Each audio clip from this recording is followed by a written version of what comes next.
Hi. ඔන්න ඉතින් මං අද ඔයාලට ගෙනාවේ කටට රහට සැලට හදාගත්ත සොසේජස් ඩෙවල් එකක්. ඒක රෙස්ටොරන්ට් එකේ හදන විදිහටම හදපු රස සොසේජස් ඩෙවල් එකක්. හරි, එහෙනම් අපි බලමුකෝ මේ සොසේජස් ඩෙවල් එක හදන විදිහ. මුලින්ම මම කරේ සොසේජස් ටික තෙම්පරාදු වෙන්න අරින එක.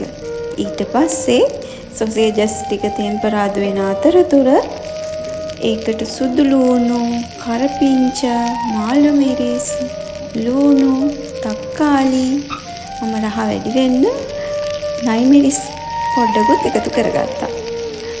මේ ටික හොඳට තෙම්පරාදු වෙන්න දෙන්න ඕනේ. මද ගින්දරේ තමයි අපි මේ ටික තෙම්පරාදු කරගන්න ඕනේ. ඒ තෙම්පරාදු වෙන අතරතුර ලුණු, ගම්මිරිස්, කහ, කෑලි මිරිස් ටික එකතු කරගන්න. ඊට පස්සේ අපි අපේ සොසේජස් ඩෙවල් එක රසවත් කරගන්න සෝස් ටිකකුත් එකතු කරගන්නවා. මෙන්න මෙහෙම. ඊට පස්සේ තව විනාඩියක් විතර මද ගින්දරේ දෙපේ තියාගන්නවා. සොසේජස් ඩෙවල් එක නම් දැන් ඕකේ. රහ බලන්න තමයි අපිට තියෙන්නේ. කටට කෙලත් උනනවා නේ දකින්නකොට. ඔයාලත් හදලා බලන්න.